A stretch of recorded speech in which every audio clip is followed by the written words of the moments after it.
नमस्कार दोस्तों, स्वागत है आपका लाइफ लेसन लाइब्रेरी में। दोस्तों, जिंदगी में सफल होना सिर्फ मेहनत करने से नहीं आता, बल्कि सही दिशा और सही सोच से आता है। और सही सोच हमें कहां से मिलती है? किताबों से। किताबें सिर्फ कागज पर लिखे शब्द नहीं होती, बल्कि ये महान लोगों का अनुभव, उनका ज्ञान और उनकी जीवन यात्रा होती है। हर किताब हमें कुछ नया सिखाती है, कभी धैर्य और साहस, कभी सफलता के सूत्र और कभी जीवन जीने का असली मकसद। लेकिन समस्या यह है कि हर कोई दर्जनों किताबें पढ़ने का समय नहीं निकाल पाता। इसीलिए लाइफ लेसन लाइब्रेरी पर हम आपके लिए लाते हैं बेहतरीन किताबों का सारांश, बुक समरी, ताकि आप कुछ ही मिनटों में उन किताबों की सबसे जरूरी बातें सीख सकें और उन्हें अपनी जिंदगी में उतारकर बदलाव ला सकें। तो चलिए दोस्तों, आज की किताब के सारांश की इस यात्रा की शुरुआत करते हैं। तैयार हो जाइए, क्योंकि यह किताब आपको जिंदगी को एक नए नजरिए से देखने की प्रेरणा देने वाली है। अध्याय 1, प्रारंभिक जीवन, अर्ली लाइफ। गैलीलियो गैलीली का जन्म 15 फरवरी 1564 को इटली के खूबसूरत शहर पिसा में हुआ था। उस समय यूरोप पुनर्जागरण, रेनेसांस के दौर से गुजर रहा था, जब कला, साहित्य और विज्ञान नई ऊंचाइयों को छू रहे थे। गैलीलियो का परिवार बहुत धनी नहीं था, लेकिन संस्कृति और ज्ञान का वातावरण जरूर था। उनके पिता विंचेंजो गैलीली एक प्रसिद्ध संगीतकार और संगीत के विद्वान थे। पिता का स्वभाव प्रयोग करने वाला और खोजी था, जो गैलीलियो को भी मिला। मां गियुलिया अमानाती एक घरेलू महिला थी और अपने बच्चों की परवरिश में समर्पित रही। बचपन से ही गैलीलियो में गहरी जिज्ञासा थी। वे अक्सर आसमान को निहारते और सोचते कि ये तारे और ग्रह आखिर कैसे चलते हैं। गैलीलियो को पढ़ाई लिखाई में भी गहरी रुचि थी, लेकिन उनका स्वभाव बाकी बच्चों से थोड़ा अलग था। वे चीजों को रटने के बजाय उन्हें समझना पसंद करते थे। बचपन में ही उन्होंने नोटिस किया कि अगर एक लटकता हुआ झूला धीरे धीरे हिलता है, तो उसकी गति हर बार लगभग समान रहती है। यही छोटी छोटी बातों पर ध्यान देने की आदत बाद में उनके बड़े वैज्ञानिक खोजों की नींव बनी। हालांकि गैलीलियो का बचपन आसान नहीं था। परिवार की आर्थिक स्थिति उतनी अच्छी नहीं थी और पिता चाहते थे कि गैलीलियो डॉक्टर बने, ताकि परिवार को स्थिर आय मिल सके। लेकिन बचपन से ही गैलीलियो की रुचि गणित, कला और विज्ञान में थी। वे पेंटिंग और ड्राइंग में भी अच्छे थे और संगीत में भी उनकी समझ गहरी थी। लेकिन सबसे ज्यादा आकर्षण उन्हें प्रकृति के रहस्यों और तारों की दुनिया की ओर खींचता था। गैलीलियो के शुरुआती जीवन का सबसे बड़ा सबक यह था कि उन्होंने हर चीज को सवालों की नजर से देखा। जहां दूसरे लोग मान्यताओं पर भरोसा करते थे, गैलीलियो कोशिश करते थे कि उसकी असली वजह जाने। यही आदत आगे चलकर उन्हें दुनिया का सबसे महान वैज्ञानिक बनाने वाली थी। अध्याय 2, शिक्षा, एजुकेशन। गैलीलियो गैलीली की शिक्षा की कहानी भी उतनी ही रोचक है जितनी उनकी खोजें।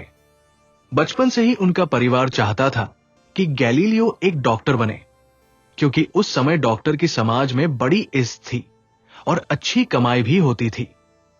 पिता विंचेंजो ने उन्हें 1581 में पिसा विश्वविद्यालय भेजा, जहां से उन्होंने मेडिसिन की पढ़ाई शुरू की। लेकिन गैलीलियो का मन डॉक्टर बनने में नहीं लगता था। उन्हें शरीर के इलाज से ज्यादा दिलचस्पी इस बात में थी कि यह दुनिया कैसे चल रही है, चीजें क्यों गिरती हैं और आकाश में तारे क्यों चमकते हैं। धीरे धीरे उनका ध्यान गणित और प्राकृतिक विज्ञान की ओर खींचने लगा। एक दिलचस्प घटना उनके छात्र जीवन से जुड़ी है। कहते हैं कि एक दिन गैलीलियो चर्च में प्रार्थना कर रहे थे।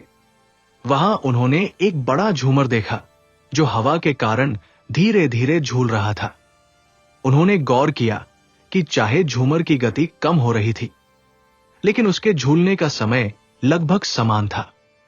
यही निरीक्षण बाद में पेंडुलम के सिद्धांत की नींव बना। विश्वविद्यालय में पढ़ाई के दौरान गैलीलियो ने अरस्तू के सिद्धांतों पर भी सवाल उठाना शुरू किया। उस समय लोग मानते थे कि भारी वस्तुएं हल्की वस्तुओं से तेज गिरती है। लेकिन गैलीलियो को यह सही नहीं लगता था। उन्होंने प्रयोग करके यह साबित करने की ठानी कि दोनों एक ही गति से गिरती है। यह सोच ही उनकी शिक्षा की सबसे बड़ी उपलब्धि थी। हर स्थापित धारणा पर सवाल उठाना और प्रयोग के जरिए उसका जवाब खोजना।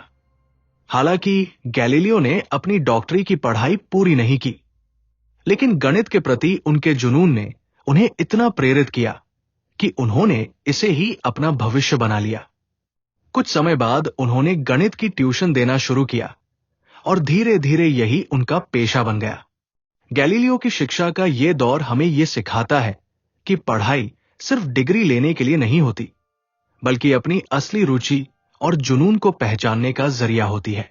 गैलीलियो ने डॉक्टर बनने का दबाव झेला, लेकिन उन्होंने वह चुना जो उनके दिल के करीब था। इसी फैसले ने आगे चलकर उन्हें इतिहास का महान वैज्ञानिक बनाया। अध्याय 3, प्रमुख खोजें, मेजर डिस्कवरीज। गैलीलियो गैलीली की असली पहचान उनकी खोजों से बनी। उन्होंने न सिर्फ विज्ञान की पुरानी धारणाओं को चुनौती दी, बल्कि ऐसे प्रयोग किए जिनसे पूरी दुनिया की सोच बदल गई। सबसे पहले बात करते हैं उनकी गति और वस्तुओं के गिरने वाले प्रयोगों की। उस समय यह माना जाता था कि भारी वस्तुएं हल्की वस्तुओं से तेज गिरती है, लेकिन गैलीलियो ने इसका विरोध किया। कहते हैं कि उन्होंने पिसा की झुकी हुई मीनार से अलग अलग वजन की गोलियां नीचे गिराईं। सबके सामने यह साबित हो गया कि हल्की और भारी दोनों गोलियां एक ही समय पर जमीन पर पहुंची। यह प्रयोग आज भी भौतिकी के इतिहास का एक बड़ा मोड़ माना जाता है। इसी तरह उन्होंने पेंडुलम का सिद्धांत खोजा। चर्च में झूमर को हिलते देखकर उन्होंने समझा कि चाहे पेंडुलम कितना भी ऊंचा या नीचा झूले, उसका समय लगभग समान रहता है। इस विचार ने आगे चलकर घड़ी बनाने की तकनीक को बदल दिया और समय मापने की सटीकता को बेहतर किया। लेकिन गैलीलियो की सबसे बड़ी और ऐतिहासिक खोज थी दूरबीन का सुधार और खगोल विज्ञान में उनका योगदान।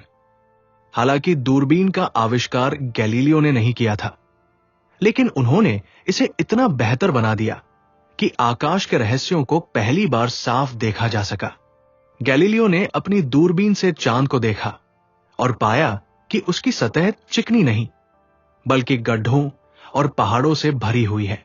यह खोज उस समय की धार्मिक मान्यताओं के खिलाफ थी, क्योंकि चर्च मानता था कि आकाशीय पिंड पूर्ण और निर्दोष होते हैं। गैलीलियो ने बृहस्पति के 4 चंद्रमा खोजे, आयो, यूरोपा, गैनीमीड और कैलिस्टो। इन्हें आज भी गैलीलियम मून कहा जाता है। यह खोज इस बात का प्रमाण थी कि पृथ्वी के अलावा भी ग्रहों के चारों ओर उपग्रह घूमते हैं। उन्होंने शनि की रिंग्स और शुक्र के अलग अलग चरण भी देखे। शुक्र के चरणों ने यह साबित कर दिया कि पृथ्वी ब्रह्मांड का केंद्र नहीं है, बल्कि वह भी सूर्य के चारों ओर घूमती है। यही खोज कोपर्निकस के हेलियोसेंट्रिक सिद्धांत को मजबूत करती थी। गैलीलियो ने खगोल विज्ञान के अलावा भौतिकी और इंजीनियरिंग में भी योगदान दिया। उन्होंने गति, बल और यांत्रिकी पर कई प्रयोग किए और थर्मोस्कोप नामक यंत्र बनाया, जो आधुनिक थर्मामीटर का प्रारंभिक रूप था। गैलीलियो की इन खोजों ने दुनिया को यह सिखाया कि सच्चाई को समझने के लिए आंखों से देखे गए प्रमाण और प्रयोग सबसे मजबूत आधार होते हैं। उन्होंने हमें दिखाया कि सवाल पूछना और प्रमाण खोजना ही असली विज्ञान है। अध्याय 4, वैज्ञानिक योगदान, साइंटिफिक कॉन्ट्रीब्यूशंस। गैलीलियो गैलीली का असली महत्व सिर्फ उनकी खोजों में नहीं था, बल्कि इस बात में था कि उन्होंने विज्ञान को सोचने का एक नया तरीका दिया। उनके योगदान ने आधुनिक विज्ञान की नींव रखी। गैलीलियो को अक्सर आधुनिक भौतिकी का जनक कहा जाता है। उन्होंने पहली बार व्यवस्थित तरीके से प्रयोगों का उपयोग किया। उस समय अधिकतर लोग दर्शन और तर्क के आधार पर विज्ञान को समझते थे, लेकिन गैलीलियो ने कहा कि सच्चाई जानने का एक ही रास्ता है, बार बार प्रयोग करना और परिणामों को परखना। भौतिकी में उन्होंने गति के नियम दिए। उन्होंने साबित किया कि किसी वस्तु की गति तब तक बनी रहती है जब तक उस पर कोई बाहरी बल न लगाया जाए। ये विचार आगे चलकर न्यूटन के गति के नियमों की नींव बना। उन्होंने वस्तुओं के त्वरण, एक्सेलरेशन और समान रूप से बढ़ती हुई गति को गणितीय रूप से समझाया। गैलीलियो ने जड़त्व, इनर्शिया का सिद्धांत भी प्रस्तुत किया। उन्होंने दिखाया कि कोई वस्तु अपने आप रुकती नहीं है, बल्कि उसे रोकने वाला बल ही उसकी गति बदलता है। यह विचार उस समय बेहद क्रांतिकारी था, क्योंकि सदियों से लोग मानते आ रहे थे कि वस्तुएं स्वाभाविक रूप से रुक जाती है। खगोल विज्ञान में गैलीलियो का योगदान और भी गहरा था। उन्होंने कोपर्निकस के हेलियोसेंट्रिक मॉडल, यानी सूर्य केंद्र में है और पृथ्वी उसके चारों ओर घूमती है, को समर्थन दिया। यह विचार चर्च के विपरीत था, लेकिन गैलीलियो ने अपने दूरबीन से देखे गए प्रमाणों के आधार पर इसे सही ठहराया। शुक्र के अलग अलग चरण, बृहस्पति के चंद्रमा और चांद की सतह की असमानता, ये सभी उनकी वैज्ञानिक टिप्पणियां थी, जिनसे यह सिद्ध हुआ कि आकाश पूरी तरह परिपूर्ण नहीं है। उन्होंने गणित का उपयोग करके प्राकृतिक घटनाओं को समझाने की परंपरा शुरू की। उनके शब्दों में प्रकृति गणित की भाषा में लिखी गई है। यह विचार आज भी विज्ञान का मूल सिद्धांत माना जाता है। गैलीलियो ने इंजीनियरिंग में भी योगदान दिया। उन्होंने थर्मोस्कोप बनाया, जो थर्मामीटर का शुरुआती रूप था। उन्होंने सैन्य उद्देश्यों के लिए नई मशीनें और मापने के उपकरण विकसित किए।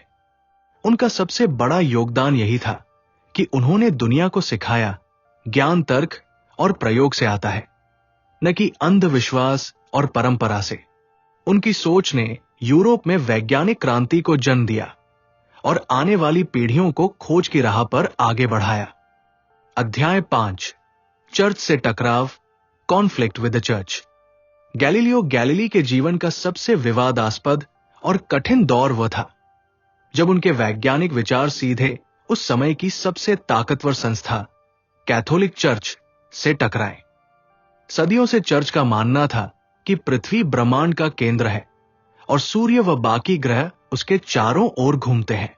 यह विचार बाइबल की व्याख्याओं पर आधारित था और उसे चुनौती देना ईश्वर की इच्छा के खिलाफ माना जाता था।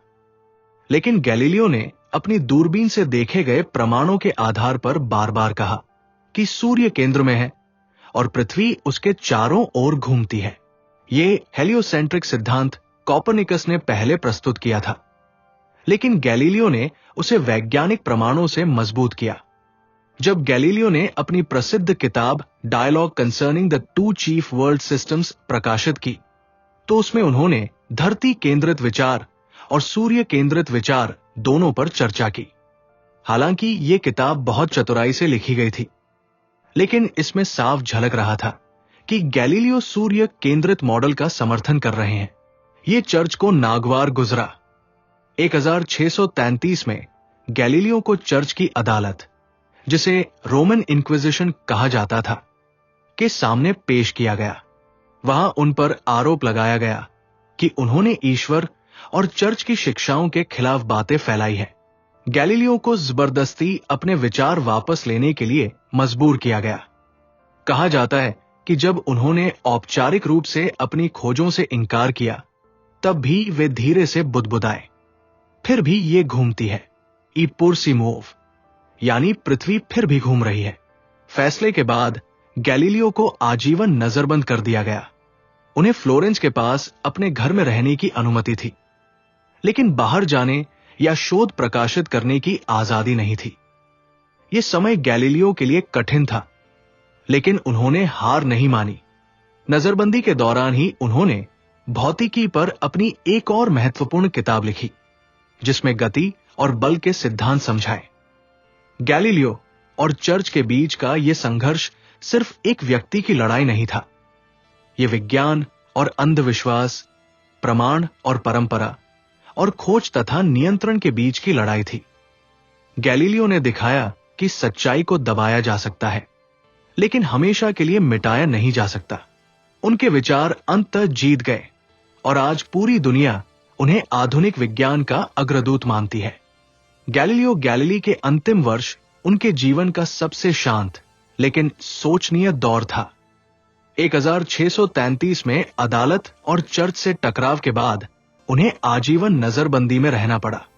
वो फ्लोरेंस के पास अपने घर में रहने लगे, जहां उन्हें अपने परिवार और कुछ विश्वसनीय दोस्तों का ही सहारा मिला।